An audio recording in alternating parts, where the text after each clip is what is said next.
Good evening. Welcome to our meetup dedicated to data science.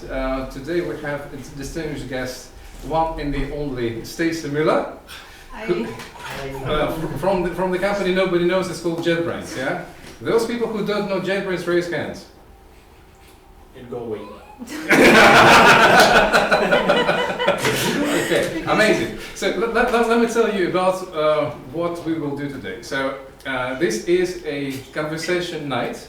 So Stacey will have a warm-up for us, and then we'll have a break and we'll get some food. The food will be coming.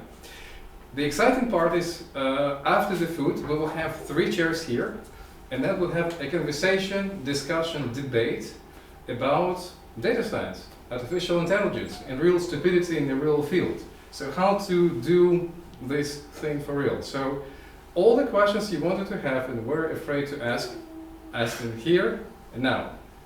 Not right now, maybe now, within 5 minutes. I mean, yeah, exactly. So is this agenda clear for you guys? Yeah. Amazing.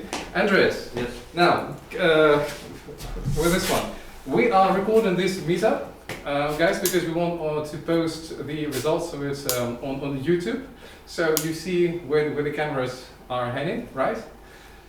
So just behave. And Andreas, let's do the clap, like in Hollywood. Rolling.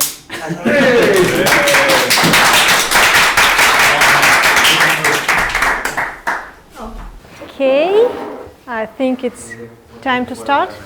I expect the warm-up to take about 30 minutes, and I expect you to be actively engaging in it, so it might take a bit longer. So please, if there is something discussable, debatable, hold it there, and we'll debate it in the second part. If there is something like tiny, small, or I don't understand anything, please stop right here. Then just voice it out in any way that's comfortable for you. Let's go. The warm-up part number 1 is the state of the industry. Is there anybody who thinks that data science is useless? Suspicious. I sometimes think that it is useless, but let's go through different parts of our contemporary economy and try to guess whether data science is used in this part of the economy. By the way, you can now make some small bet with yourself, like in which part of the economy is data science not used. So let's begin. We begin from the end with the most developed sectors of economy, and we begin with those 3, like its secondary sector, all the community services and the stuff that people made for themselves. What do you think? Do we use any kind of AI technologies in here? And if you do, welcome. What are the examples? For human health, it's for diabetes, when you have diabetes type 1 and you have a pump, nowadays AI is implemented in those diabetes pump, so insulin pump. So, in which case, what does it do? Does it, I don't know, stop yourself from injecting too much insulin or whatever? It's make sure that you get enough. So it makes sure that you get it between 5 and 7 milliliters. Because it's learning from your fourth pump, and then from there the pump in combination with a scanner, it's learning, and then it can make sure that your blood sugars are regulated between 5 and 7. So totally counts, I'd say. Any other examples? Okay, we covered medicine, health. Anything else? What's the educational, public administration, public defense? In my English application, there are lots of speeches in vocabulary which are made with text to speech. Totally counts. Okay, so we can agree that public administration, public defense, anybody? Defense explainable AI should be. Well, maybe I was more thinking about computer vision, but okay, Yeah. also makes sense. So here we have everything covered. AI is everywhere, let's beware.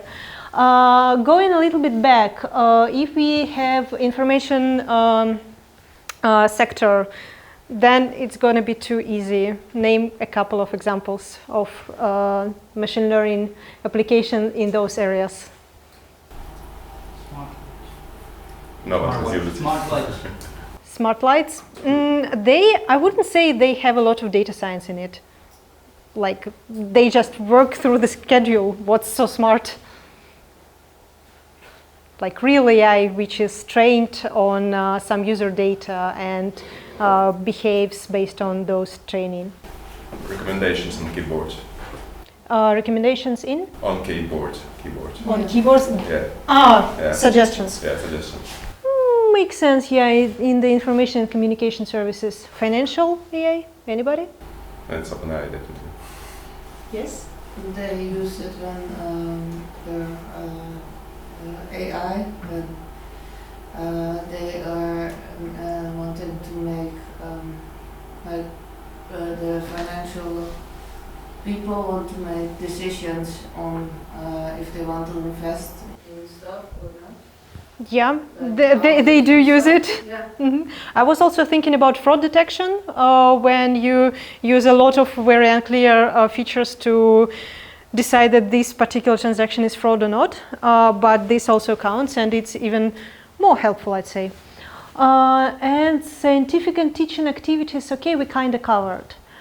So everything here is also covered. Service sector, like, okay, a minute and let's name as much as possible. The minute has started. Delivery. Price or schedule? Price estimation for the real estate. For everything. For everything, yeah. Okay. Take away, like take out, or It was in deliveries, I'd say. Suggestions. Yeah. Support in all the areas. Kinda, it is sometimes AA based. Else, we have like 20 seconds left. Forecast. Forecast of what? Weather. Kinda, there are AA based weather forecasts, not all of them. And in arts, script writing, movie script writing. Yeah, Disney invested a lot in it. Anything else? Last 5 seconds. Action. Didn't get, but at least one. Recommendations. Okay, so yes, purchase recommendations of every kind and sense are totally here. So this sector is easily covered and we have no doubts. Now we have more questionable areas. Do you know any applications of AI or machine learning in manufacturing when you just produce something that is then sold to customers? Predictive maintenance? Yeah, supply chain stuff that helps shop floor workers with different things. Like computer vision also, because the workers can wear the smart glasses that can recognize some, stuff that's broken, whatever. Oh, yeah, this one I especially like. Okay, good counts. Electricity and air conditioning supply is too easy for the Netherlands.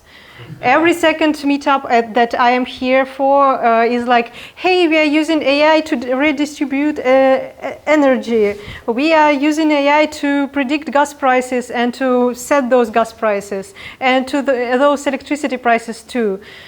So this is too easy for us.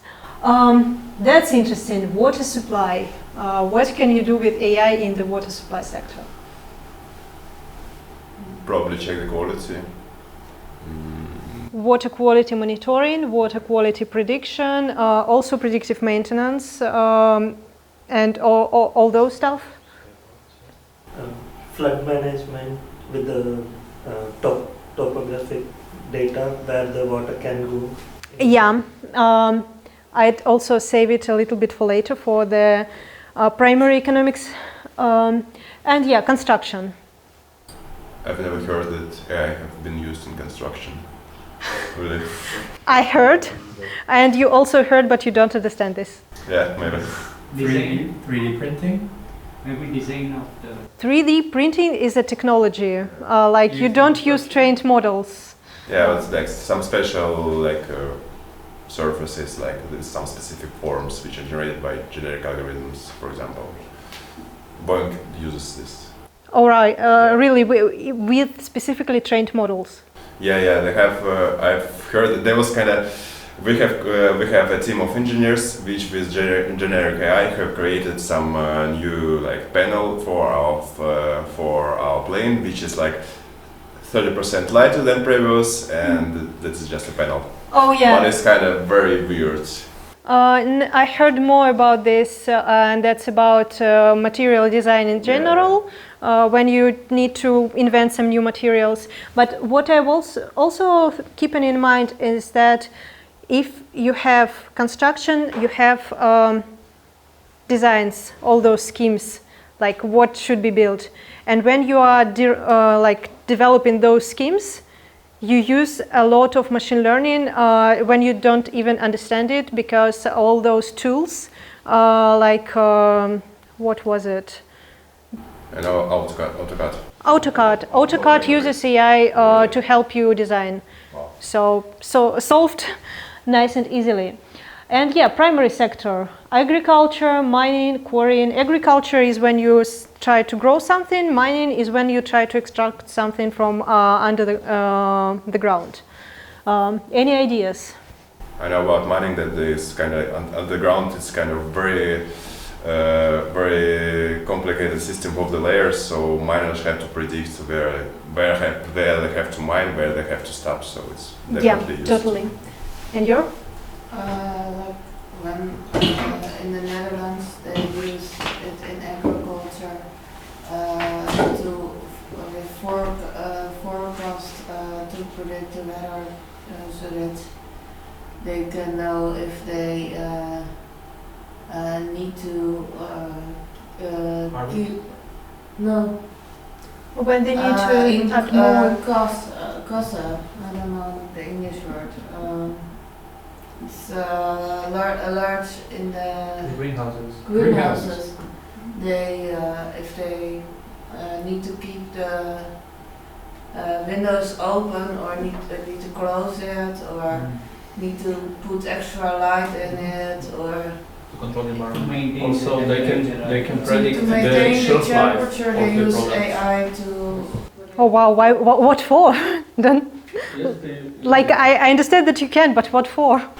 To make the product as perfect as possible, because Oh, then they can sell more. Okay. And also because they also make energy with the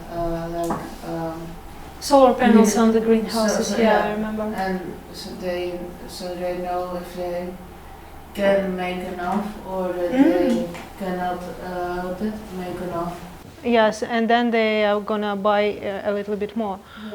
Makes sense. I have a fun story about agriculture.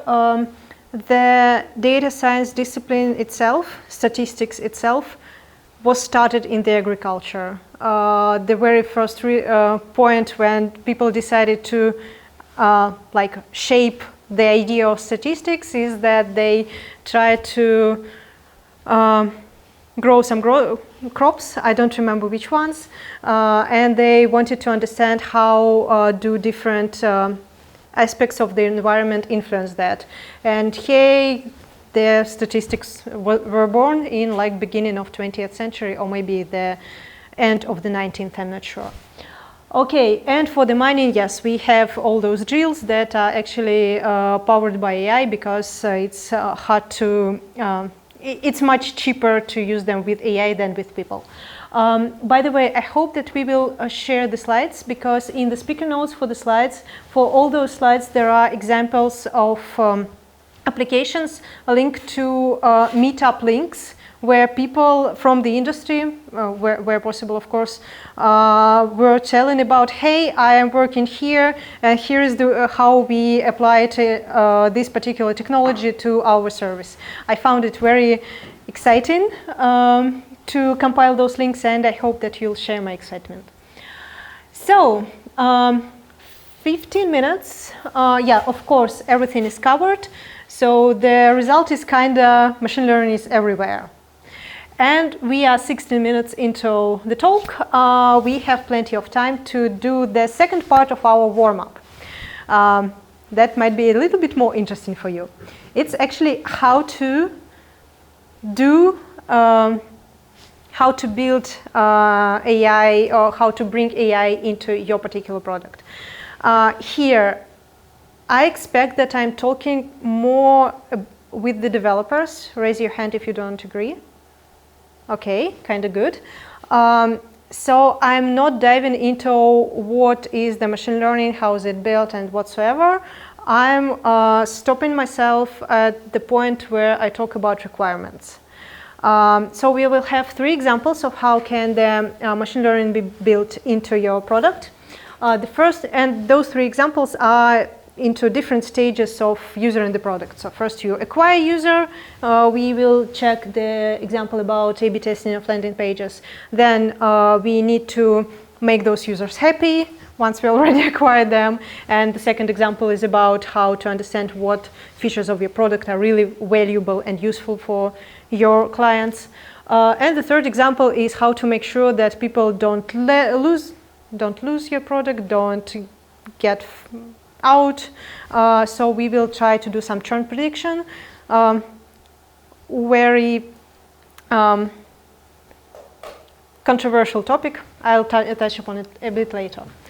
Okay, let's go. All the examples will be built in the more or less same scheme that I hope would allow us to speed it up a bit. First, I'll describe the setting so that you understand what are we talking about. Then I'll describe the task. I tried to formulate tasks just the way they can be formulated in your internal task tracker. So that's very close to what an actual data scientist would see in their task tracker when they open up the email this not so happy Monday. Then we'll play a bit in data scientists. We'll try to imagine that what is the result. Like if we have this task, how can the result look like? And once we have the expected result, we will try to derive what are the requirements, like what do we need to be able to build this result. Then we will usually stop because the best thing you can do once you provided your data scientist with the data that they need, just leave them with that data and let them do their job. Honestly, since this point, you are not going to help. Let's go.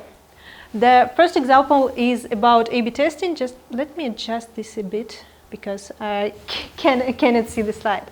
Good. So A/B testing of landing pages. The situation, I think, is quite familiar to more or less everyone. We have an online fitness platform. They sell nutrition plans, exercises, exercise plans, whatsoever, and they usually sell subscription to their service. Can you name at least one such platform? I know plenty. RP, even the gyms here, like I think it's from. Yeah, so pretty common business. And this business usually have this problem, like we have the landing page, we have people who come to this landing page and then some of them convert, meaning like they buy our subscriptions. The common task is that, yes, let's compare 2 landing pages and find out which leads to more subscriptions. Here we have this task with a small twist. We already did the A/B test 2 months ago, but our product manager decided that they need more. They need to go to the same A/B test and check out how people are doing right now, 2 months later. Why the twist? Because if I was talking about, hey, how to do A/B testing, well, first of all, it's a talk for an hour itself, at least an hour. I've heard an interview that spent 2 hours where 2 people tried to understand how to do A/B testing. Second, honestly, if you do A/B tests just once or twice, just use Optimizely or something else. There are many systems available that can do everything for you. But here we have already done this A/B test, and now we need to get back to it like 2 months later. What can we do? Okay, what can we do is another story, but how can the result look like? How can the result of such task look like? Your ideas? Other than, please go away, I won't do it. You mean the data? Data in which term? Like? The better is the graph. Might be. Usage logs from the user, like interactions with the website. Mm. You click more buttons, less buttons, which buttons, focus areas.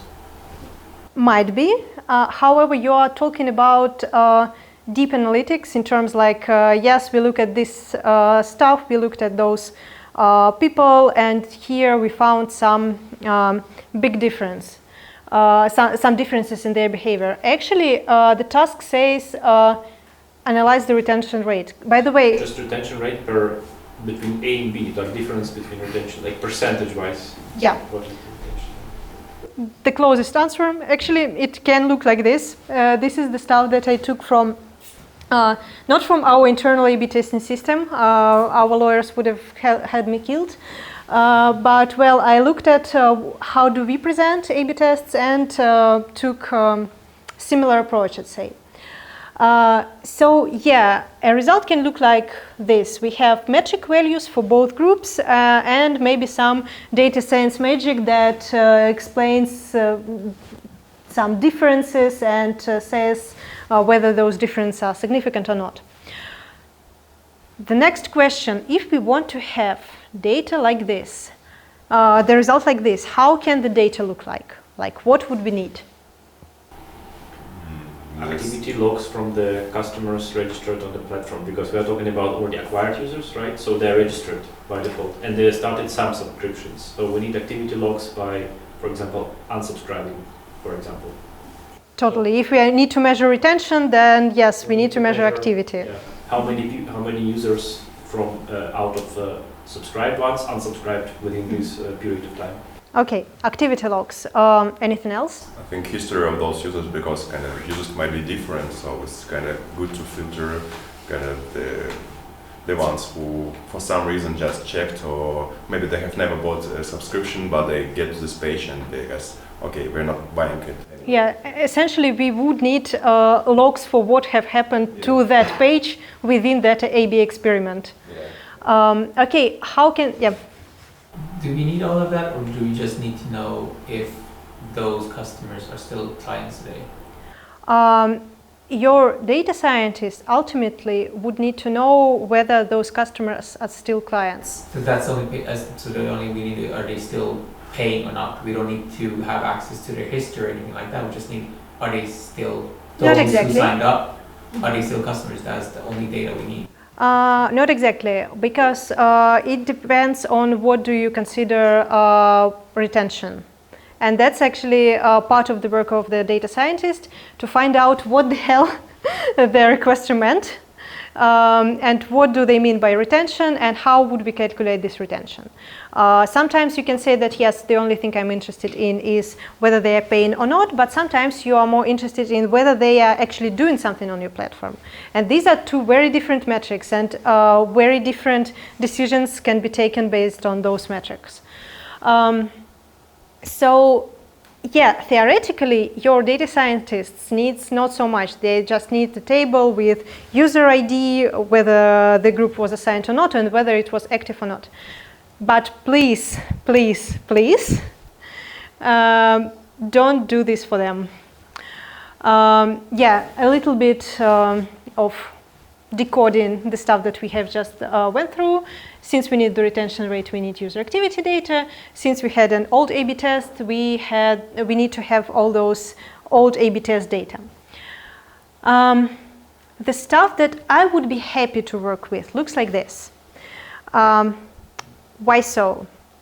Because if you were the one who did all the aggregations for me, most likely you did it wrong. Just trust me. I had a lot of experience, and most of the time, even if you are a data scientist yourself, almost nobody does all the calculations and aggregations right from the very beginning. Because you need to understand that, yeah, okay, we understood what is the retention, but then we need to understand what is the activity. Like, if a user just opened our app, is this considered an activity or not? Different project managers do think differently about it. And the easiest thing you can do to save yourself a lot of burden is just to give your data scientists the activity table and let them do whatever they want to do with this activity table. They will cut all the timestamps themselves. They will choose proper brackets for timing themselves. They will do all the aggregations and definitions themselves. And honestly, it would be much better than if you will be doing it with them. Okay.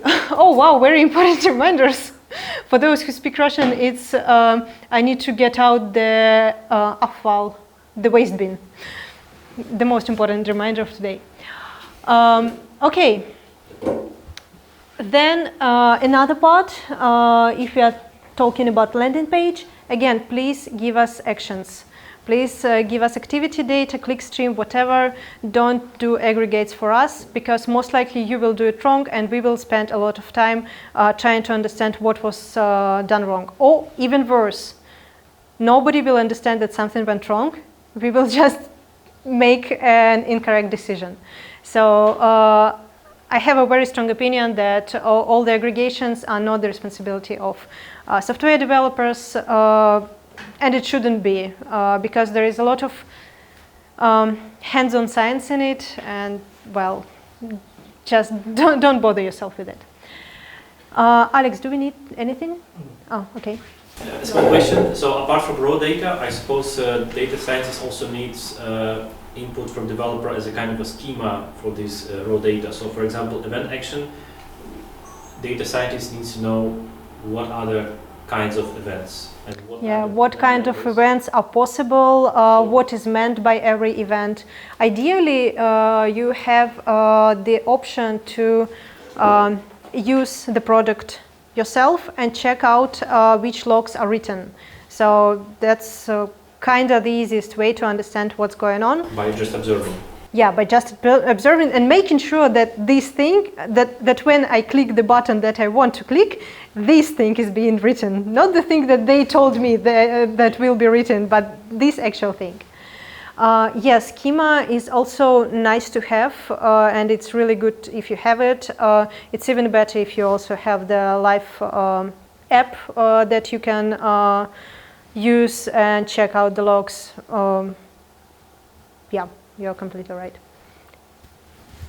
Okay, so to summarize here, give your data scientist the clickstream data and they will calculate every single thing that your product manager is asking for. Just don't forget to record this data, please. Because I was in a situation when people were like, oh, wow, this month we threw all our data away just because somebody misconfigured the system and nobody noticed. In this case, do you do any approximation if there is data gaps? So I'm not talking about months or so, and for example some outage, right? So you don't do anything, because if it doesn't matter for your calculations, basically you don't do anything. Because I was dealing with a case where we did actually some approximation on the gaps of data to have this stream of data like not continuous. Yeah. Yeah, I'd also say that well, at least in my world and with all people who I talked about it, it is the responsibility of data scientists, the number one responsibility, to ensure that the data is consistent and there are no problems with the data. then there is a special data scientist skill to stop in time because almost always data is not ideally consistent. Okay, moving forward, best game features. We have the game development company and a successful game, and they want to understand what made their game so successful. Seen it a lot of times where people are like, well, everybody's buying our product, we don't understand why, but well, nice. So we need to identify features which are important for our revenue generating players, so not to accidentally kill some of them. Again, how can the result look like? If we have this question from our product manager, what are the features that are important for the top revenue players? How can the result look like? I think then some named entities, probably we can analyze the comments, for example, if it's... You're talking about the solution, yeah. The result, like the output that you are showing So to the your named product. entities, some Okay. named entities, like a set of named entities. Mm-hmm. List of names. Yes, or maybe, yes, I think yes. It might be emotions, it might be some key options, but we look for something like this. Okay, got it. Your version? List of events and features that are on the web. Mm-hmm. Maybe it should be a plot of x-axis is the features and y-axis. You've seen the answer. No. Okay. Yeah, we know you. Okay, continue. No, but it could be not necessarily the axis. It could be like a Venn diagram of the feature and the revenue that it brought. You know, this a pie. Whatever you can represent it. Okay, your Just- option?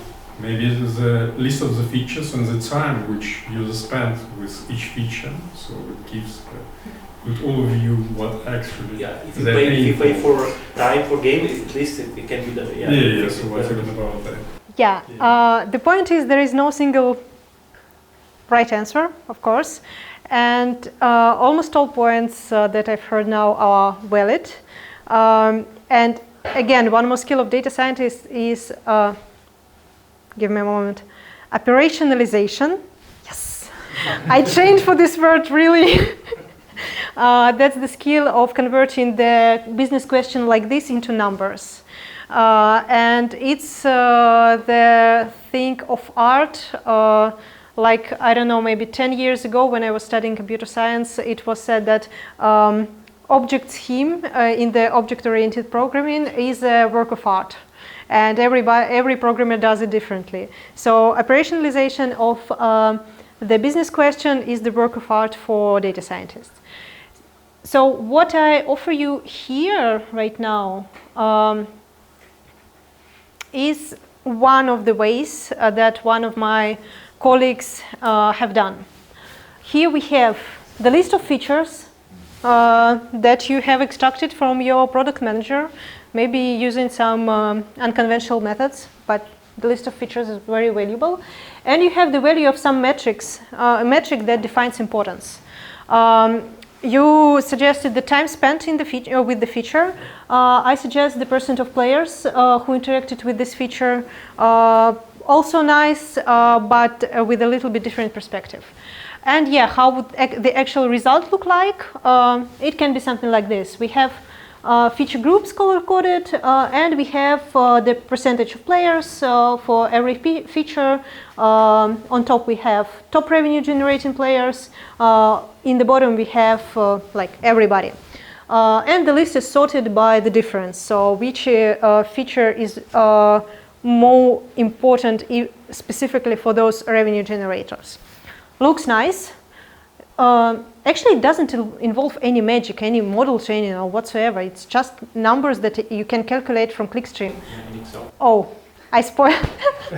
Spoiler alert. Okay. Sorry. So yeah, again, the procedure is similar. We are deriving requirements from the result. If we need players, if we need to measure player behavior, we need to distinguish players, so we need user IDs. If we need feature importance, then we at least need a list of features. And since the importance we agreed we agreed to measure based on the percent of players who use the feature, then yes, we need to know for every person which features did they use. And yes, since we are trying to differentiate the behavior patterns of top revenue generators versus everybody, we need the data about revenue. Again, there are many ways you can give this data to data scientists, but the way that causes them the least amount of problems is kind of the same. Please give them events. Please don't aggregate data. Please don't do any hard and long processing of the data, because this won't save anybody's time. Like, everybody will be usually suffering. So with revenue data, I understand that it is usually very hard to get revenue data because for some reason companies don't want their employees to know their revenue. I don't understand why. I worked in the team that has like natural access to all the revenue data. I don't understand what's so revolutionary in it, but okay, revenue data is hard to get, but usually if you are working together with the data team, you can make some arrangements, for example, to reduce the precision of those revenue data, like to say they bought something for, I don't know, 10 kangaroos, they paid 10 kangaroos and those paid 20 kangaroos, and one kangaroo is roughly, I don't know, the logarithm of the number of dollars they paid. Why not? But this is something that you can agree to, really. But the very important point is that, again, if you really want to make those analyses correct, you need to provide your analyst with data points. Any ideas, actually, how to do this analysis incorrect if you don't have data points? Any examples? What can go wrong? You remove user identifier, for example. Once again? You remove user identifier from a data. And then you can throw this data away. Timestamp would be more representative, so, but yeah, again, timestamp, something that should be there. Transaction ID seems to be not that useful even for the data that we need to. Yeah, transaction ID is not useful for data scientists, but it's usually included in the table. So there is that's easier to give them access to already existing data than to transform something specifically for them, if that's possible. What I wanted to say is that imagine two users, both generated you the revenue of 1,000 euros, very lovely for a game, but one of them generated those 1,000 euros during the last 3 months, and another one generated the same 1,000 euros during the last 5 years. These are very different people, and maybe we shouldn't count them the same. So yes, please don't forget timestamps, and please don't forget user IDs. But maybe transaction ID could be helpful in this case. We could see how many times they bought something. Yeah, like it can be helpful, it can be not helpful. It depends on the task. The more data you have, the more you can extract. True. I suggest the only thing that comes in your way if you use this approach is GDPR. It sometimes blocks you from accessing the most interesting pieces of data, but well, generally it's okay. Now, event data, again, here I'll spend a little bit more time. To understand whether the users used this feature or not, we need to record some events of what have users actually used. How is it structured? Yes, of course, timestamp, of course, user ID.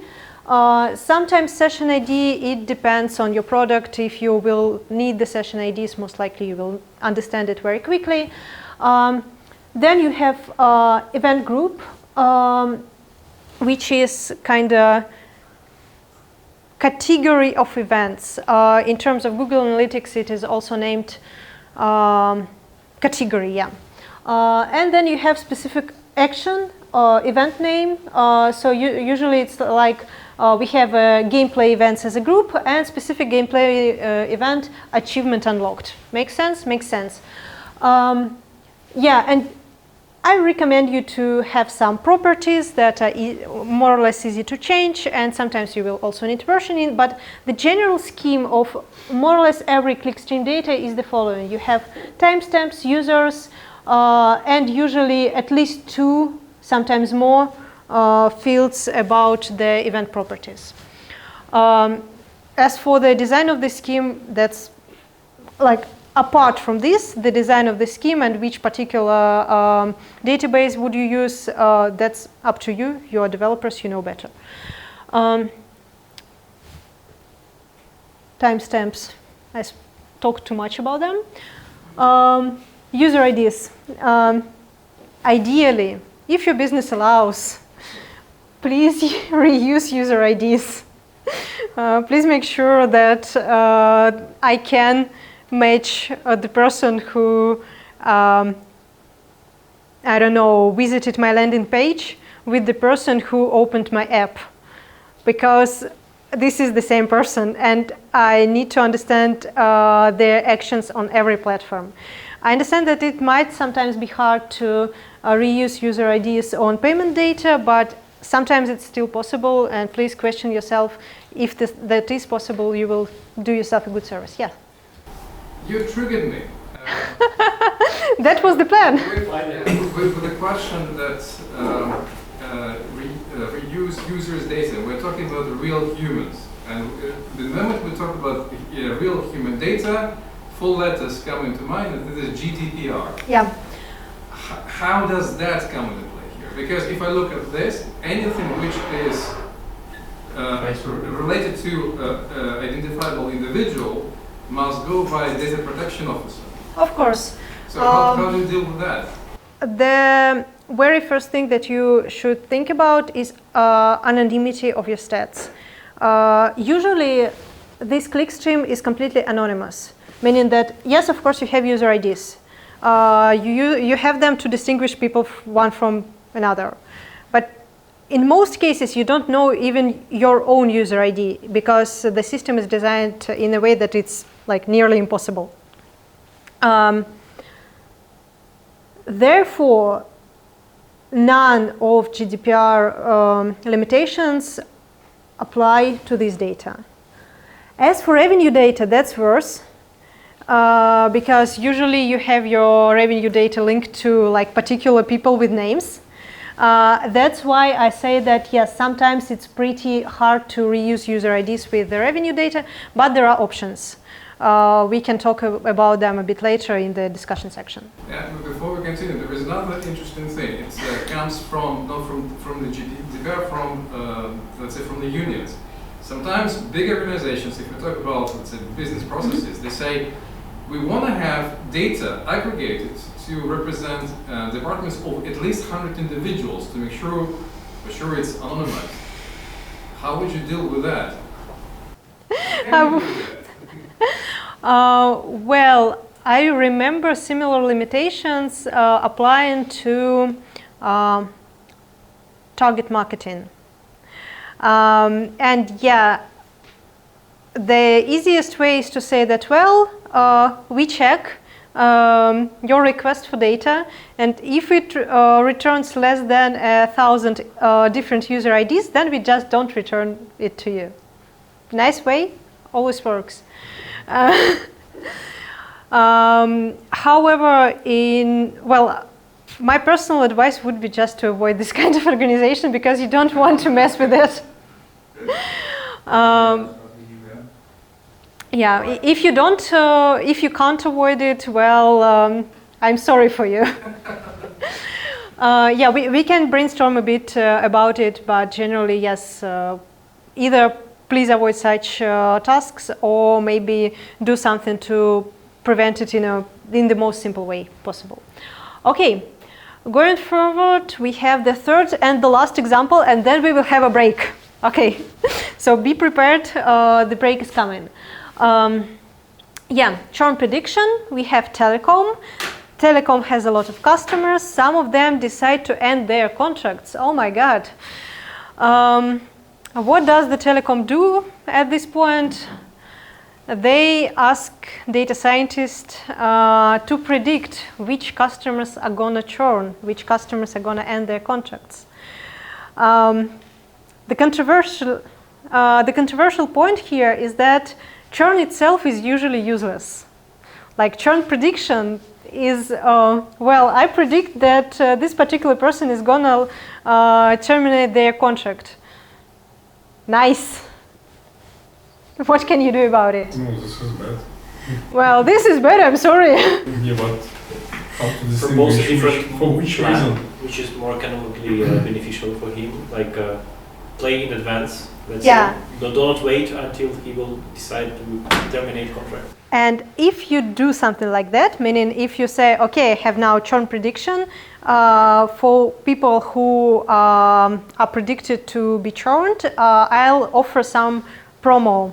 At this particular moment, your churn model becomes outdated because you change the user behavior and the model was trained on the different nature, on the different world. You need to retrain your model. So actually, you want churn prediction itself would be useless. Actually, you will do uplift modeling to understand who should you offer your promotions to and who is like that case. Usually you will do some churn prevention stuff like predicting if I'll get this user this particular action, send them this particular push message, would this somehow change their decisions and so on. But I haven't seen any single case where data scientists managed to explain this and avoid the task of churn prediction itself. So yes, it's useless. Yes, you will do it. Then, okay, we have to do this. How would the result look like in this case? The user ID and the percentage of chances that the user can switch to another telecom and the probability, like So the table yeah. with users and verdicts per user. Might be. However, this table should be recalculated every, I don't know, week, right? Because each customer might, their plan will end in different time spans. So it has to calculate based, the data has to display based on the time line. And the remaining time we have to keep the customer. True. I'd suggest a bit different scheme. I always forget to change slides in time. I'd say that your data scientists are usually capable of doing not only tables and fancy looking pictures, sometimes they are capable to do a like service with API endpoints. I wouldn't suggest you to look at the code that power those services. Most likely you will have blood tears, but usually they can do this and it might be much more convenient than a table or fancy picture. So in this case, let's agree our desired result is the some kind of service which has this endpoint predict churn that takes some description of a customer and outputs the churn probability in the end. Yeah, I'm trying to stop myself a bit because there are so many comments that I want to share here. Okay, if we have this as our desired result, next question, which data do we need to give to our data scientists? scientists? On the previous page. On the Yeah. previous page Kinda, like kinda, number yeah. of tickets, stuff like that, opened with support. Again, like current plan, for example, because you know some in telecom some plans can be outdated, so you pay more for less, and you can switch to a new plan, but it's not. Yeah. I love your optimism that an outdated plan is more expensive. More expensive, and therefore user might consider switching to another provider. Like in my experience, in more like when I notice the plan change, it is usually because new plans are all more expensive than what I had. So yeah, but totally yes, you'll need the current plan of the user. and maybe some list of your current plans that you can offer to them. What I didn't like in your ideas, the number of support requests. Why did I not like it? Number of support. Why do you like? Why is it cannot play a role? The more support tickets. No, it totally plays the role. But we are thinking now about the data required for this task. Data required for the data scientist to create the model and create the service based on this model. Then why do I not like the... Because it's aggregated. Yes, you need exactly. like stream of data. Stream of data, support tickets, when did they happen? Because perfect, I had 2 support requests with Vodafone. They are both like 2 years old. I'm still with Vodafone. Maybe I'm okay. But if the person has 2 support requests right now, like a day ago and 2 days ago, maybe they're much less happy with Vodafone than I am. So yes, again, we are coming to more or less similar idea. If we are telecom, we will need the billing data, we will need the call log, we will need the data usage log, maybe something else, list of plans, for example. But the main idea is, yes, please keep the dates.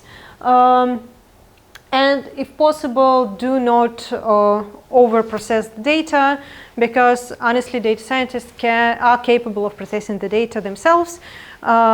If you'll do it for them, most likely they'll come to you and say, well, you done it wrong. Or even better, you done it right for that task. But now 2 months have passed. We understood that we were completely wrong those 2 months ago, and now we need everything done absolutely in a different way. So yeah, give them this and have your model within, I don't know, from a week to 3 months, depends on. Wrapping up, I spent a bit more time than I expected, but still, what do you need to build machine learning solutions in your product? You need data. You need data scientists. I am very open to talk about both parts of this statement after the break. Please come and ask as many questions as you want to. See you after the break.